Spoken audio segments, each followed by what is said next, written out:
we could see a world where there is a U.S. production of Porsche and Audi.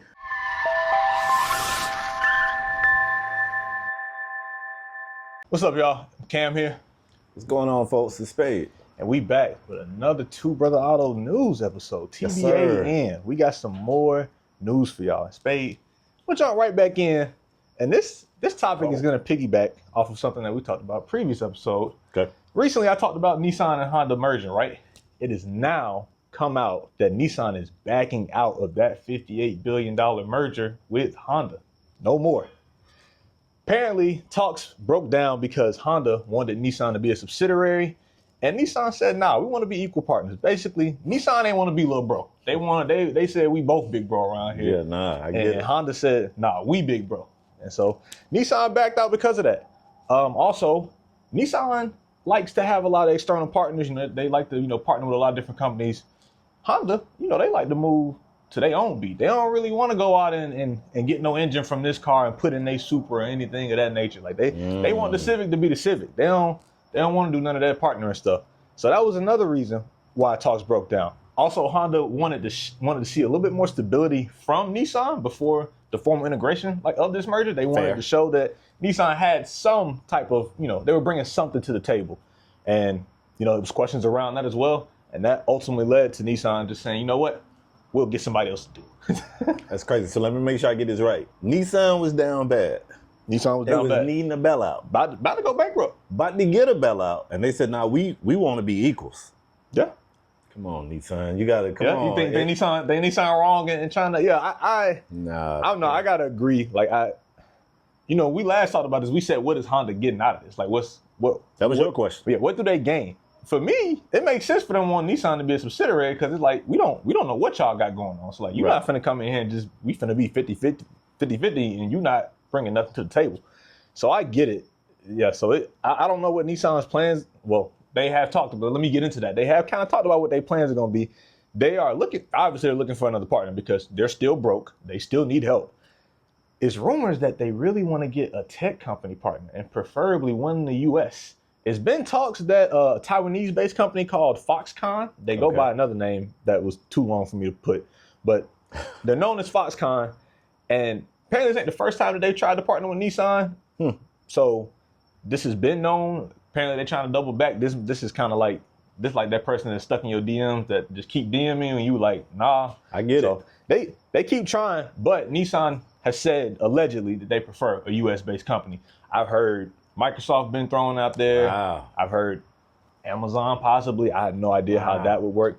But yeah, they want to get a tech, and they want a tech partner. They don't want to be a subsidiary. They don't want to be little bro. They want to get with somebody that they can be equal with, and they can both, reap the benefits of whatever it is. Now, some ramifications of them pulling out is that they still broke right now. So it's caused some concerns on how they gonna handle the debt that they already have and how they gonna be able to, finance and pay that off in the next coming years. Why they don't have any help. Another footnote of this is that, I talked about Mitsubishi not being involved in this merger. Mitsubishi is also not looking good. I believe I read a report where they're estimating that they're going to lose 76% in revenue in the coming year. So, and like I said, I think Nissan owns 24-25% of their stock. So it's not looking good really anywhere for them. So they need a partner, and they need a partner quick.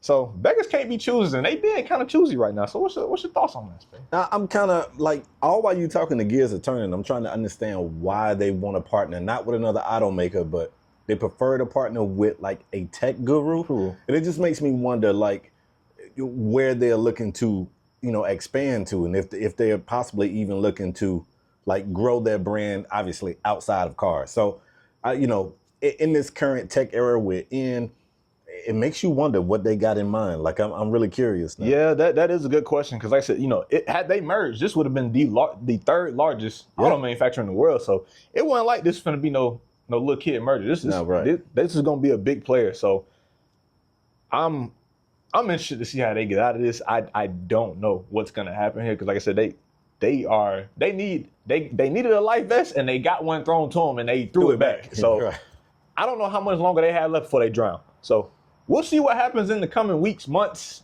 if they last that long. It's crazy. But yeah, that's all I got on that topic. Pretty wild news. That was. Speaking of wild news, I'm going to jump in and talk about one of your favorite car manufacturers and how, some things changing here in the U.S. could Is one of my favorite or is my favorite? It is your favorite. That's crazy. Things changing. The landscape of things in the country is changing, and it could impact Porsche. So before I even start letting y'all gears turn, let's start over. Let's get to the top. So tariffs could essentially mean we could see a world where there is a U.S. production of Porsche and Audi. Don't necessarily mean it's happening, but let me give you guys a bit more information. So Volkswagen Group, who is the parent company of Porsche, Audi, it's some more. I'm drawing a blank. Lamborghini. Lambo. Yeah. But to get to the point, they are understandably a bit concerned about all the talks of the potential tariffs that could be coming. The reason why they are very concerned is because one of their largest production plants is in Mexico.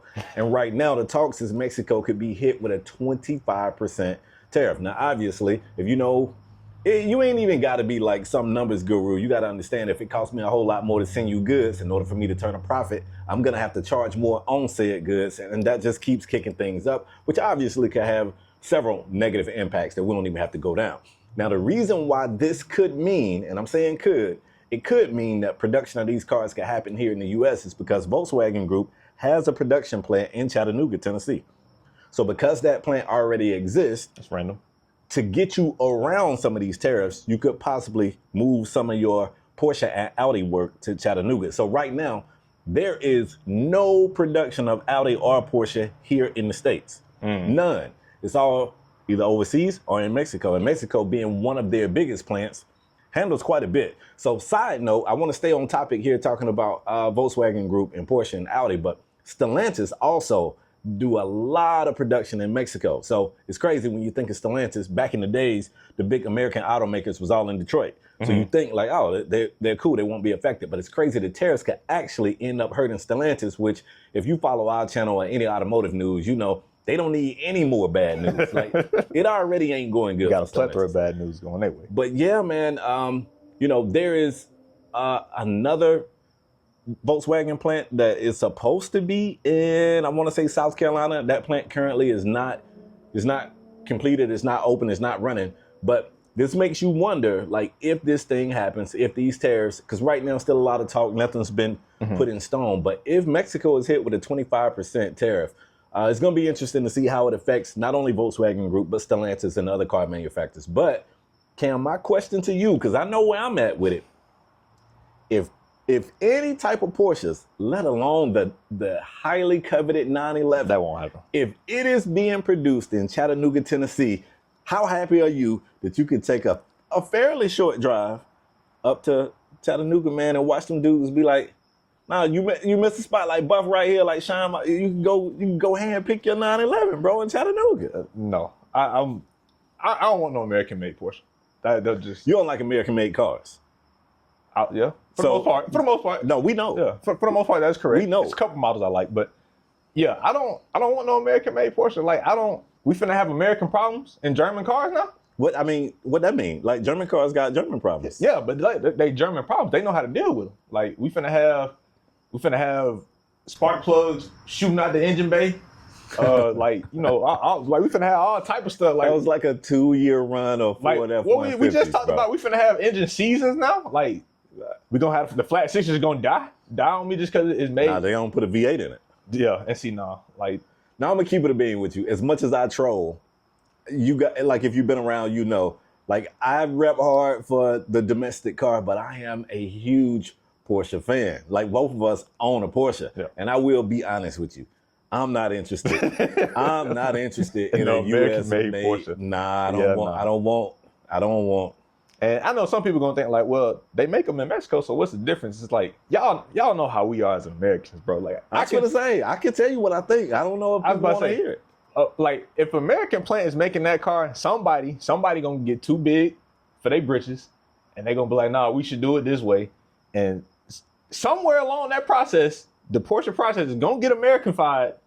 That's not a word, but I'm making it one. I like it. Americanified somewhere in that process, and the quality is gonna drop because of it. Whether it be the interior, whether it be, like I said, it could be something as major as like engine failure. It could be something as simple to them as like they changed what type of bearing we use, and now the wheels falling off. Like, it's crazy. That's not where I thought you was going. We got the same concern, but different. You're talking about quality of the goods. I'm talking quality of the work. Like, even if nothing changed, I got to be completely honest. Listen, man, don't make me say it. I just think go in there and rub the center console of your American vehicle and listen how much it creep, man. It's gonna be like I don't, man. Yeah, I get 100. How much the base Carrera costs? What now? 150 grand? Basically, you know, I mean, depends on how you spec it out. 150 grand. If I pay 150 grand and hear my center console squeaking, bro, like I'm gonna have problems. And just because of what it got the American flag stamped on there, no squeaking would be the least of my concern. I'm worried about let's keep it a bean. A lot of the domestic auto manufacturers, like recall numbers are up. I think, just overall quality grades are down. Yep. I don't want that for Porsche. I don't want it. I don't want it for Audi either. Yeah, it's just, and I'm going to keep it a bean. Audi, y'all got y'all own problems. Y'all don't need no more. Audi got a problem, but yeah, I just don't like it just because, like, when of course, when you get into that luxury / sports car, like that genre in the class of where Porsche is, it comes with its own maintenance costs. You expect that going in, but Porsche is known for, in that class, being, one of the most reliable manufacturers. And so having a base show operations out of somewhere that has not proven to make reliable vehicles, and not just one or two manufacturers, just as a whole, as a country, we are just not known for making reliable vehicles. I just don't. Those two things clash, and I just don't like how that syncs up. Now, I'm willing to bet that no 911 there will never be a thought of a 911 being produced over here. They'll probably do like the Cayennes, the Macans, maybe a Cayman. I even see a world where they don't do Caymans over here. Unless do you have that info? I don't. They say? I don't, because now, you know what it makes me wonder? What all is being manufactured in Mexico? Oh, yeah, that's because true. I mean, I don't think it's the 911, but I would assume if this happens, if it's a 25% tariff, whatever is being produced in Mexico might move. You know what I'm saying? So if they making 911s there, it could happen. If I had to guess, and I'm guessing because I don't know, if I had to guess, I would probably speculate that probably Cayennes are made there, Macans, and Cayennes being made there is a big deal because that's like, that's a money maker. At one point, that saved. That's a money maker. I don't know if that's still current, but at one point, so the Cayenne saved. Even if the 911 is still untouched, if Cayenne start, just dying on the road, like that's a problem for them. So I don't. In short, to summarize all that up, you didn't care about nothing I just said. I don't want no American-made Porsche. Now, keep that away from me. Consequently, I'll tell you what this means, and then we can move on to the next topic. It means if you are a Porsche fan, if you don't already own a Porsche, if this thing happens, it's going to flip the market crazy because obviously newer Porsches would be more expensive, and which would drive up the price of used Porsches, which are already up. So, it could be a world where, hey, if you got the bread for a Porsche right now, you might want to jump. Top two. Get you one and get me one. Yeah, you might. Because we gave you the news. You might want to make that move. You're trying to get some little commission in there. I'm just saying, I did look out for him. But yeah, that's a wild topic. You got anything else? I can't, I know the topic was about Volkswagen Group, but Stellantis is really, Stellantis in trouble, man. Like, I got to be honest with you. Like, I'm a Dodge owner as well. I love my Dodge. But, man, to see, the most recent, I don't know, the recent, 2 years maybe of Stellantis, it's just not been great. It's not been great. It's not been trending in the right direction. And if they're also going to get hit with tariffs, might be in there like Nissan. It might be GG's in the chat. It might be. Yeah, it might get ugly for them. Well, for Porsche's sake, I hope that it doesn't have to come to that. Like I said, they're going to do what they have to do. But I really hope them tariffs don't hit. I hope we can figure something out with that because tariffs are just nonsense. It's just going to impact a lot of stuff, man. But yeah, so that's crazy. Well, if you ain't got nothing else, that's it. I'm going to move on. But since kind of the same realm, because this is also about Volkswagen. Okay. Does not have to do with any tariffs, though. So another topic I previously spoke about, how Volkswagen is facing major fines from Europe because, they're not hitting emissions targets with their lack of EVs. That's right. And, I told you that Volkswagen had not announced the EV to be released this year. Okay. Well, guess what? That's still true. Still ain't announced the EV to be released this year. I like it. But they have teased a new affordable EV that is slated to cost around the US dollar equivalent of $21,000. But this EV is for Europe only. The Volkswagen ID.1 is set to be previewed in March by Concept and is supposed to be in production come 2027. So I still don't know how this helps them with the target thing. I don't know when they supposed to hit their target. But they really taking their time with this whole, trying to hit it. I get it being only Europe-based because that's where their fines are. Like, they don't really care too much about what's going on in the U.S. right now as far as their EV sales. But to me, it kind of feels like a miss to not bring that to the U.S. because, as you know, like all car prices are up. So to bring in an EV that's 20 bands, even if it ain't the best thing in the world, like, I feel like you're going to get people to bite just because of the starting price. That's just me. But another piece of that is that this isn't the first time that they've launched an EV that's not going to be in the U.S. They did it with the ID.7 electric sedan. It was initially supposed to come to the U.S., but then it got delayed, and then they eventually was like, actually, we're not going to bring that to America. So the only Volkswagen EVs that are available here are the ID.4, which is the SUV, and the ID Buzz, which is the EV remake of the old Scooby-Doo van. I can't remember the name. Was it called the Buzz? Yeah. Might have called the Buzz, but yeah. Those are the only Volkswagen EV models available in the U.S. And so the ID.1 is going to be European only. They also have a wagon, ID.2, that is also going to be European only. And that one is, I think, going to be around $27,000 US dollars equivalent, whatever that is across the pond. I said this in the last time. I don't know what the hell Volkswagen is doing. Like, Europe said, hey, y'all got big fines coming. And they said, yeah, we do. We're going to do something about it. But in about 2 or 3 years. What? It's like, where's the sense of urgency? Like, I feel like they're going to take the fine. They're going to get hit from that. And then they probably going to be playing victim crime. Woe is me. It's like, oh, we down bad right now. When it's like, man, y'all ain't get on y'all Zoom. No, I mean, I'm listening and I'm thinking this story combined with the previous topic. I mean, if you getting hit with fines by Europe, tariffs over here, it's like, it really ain't a good spot. What I really want to say is for this whole ID lineup, ID.1, ID.2, IDK about these IDs. You know what I'm saying? I don't know about it. I'm just going to be honest with you. And I keep thinking like maybe I'm still not sure that America, God, I got to stop saying that because it's going, I'm not sure that we are ready to embrace. We as a country. I don't know if we're ready to embrace the EV like that. Mm-hmm. You know what I'm saying? As a whole. Now, obviously, you can go over to the West Coast. You're going to see a lot more of them in Cali. You know what I'm saying? Like those, what I call like eco-friendly green areas, you see a lot more hybrids and EVs. But as a whole, the country really hadn't bought into EVs. So, I mean, if you Volkswagen Group, you thinking like, oh man, like should we produce these cars and produce these batteries that we know is really expensive to produce for them to sit just so Spade can jump on Two Brothers Auto News and talk about our MDS and how we got Volkswagen sitting on the lots not selling? Because that could be potentially what's happening. So, I mean, I keep saying, I kind of respect Volkswagen. Sometimes you got to stand on what you stand on. Now, listen, that don't mean start making Porsches in the U.S., but sometimes you got to stand on what you stand on, and you tell them people you'll get another ID when we ready. You know what I'm saying? It might be 2027, it might be 2028. Don't let them rush you, Volkswagen. You stay on, you keep pushing what they pushing. Passats? Talking about over there? In general. Like probably like the Passats, you keep pushing Passats. Tiguan's. Yeah, push the Tiguan. The Tiguan's okay. Keep pushing them Tiguans. I don't think they're pushing enough. They ain't pushing Tiguan. Well, you pushing whatever keeping the lights on, you push that because your ID 1, 2, 3, 4, 5s, that probably ain't what's paying your bills.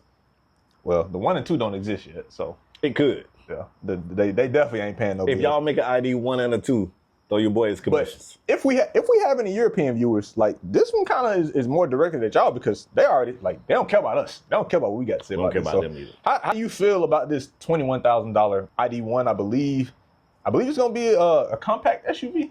It's probably gonna be like a little bubble, like a little Happy Meal. I don't think it's gonna be that. I think it's gonna be a little Happy Meal.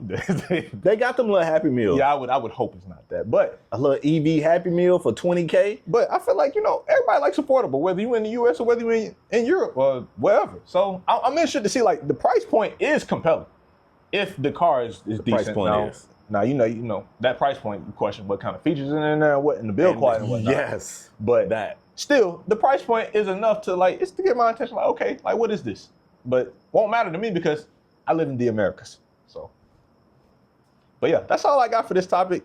Volkswagen got, like you said, Volkswagen got wars on both fronts to fight, and that's not a place where you want to be. Nah, Nah, you don't want to do all that fighting. But I think that's all we got for this episode.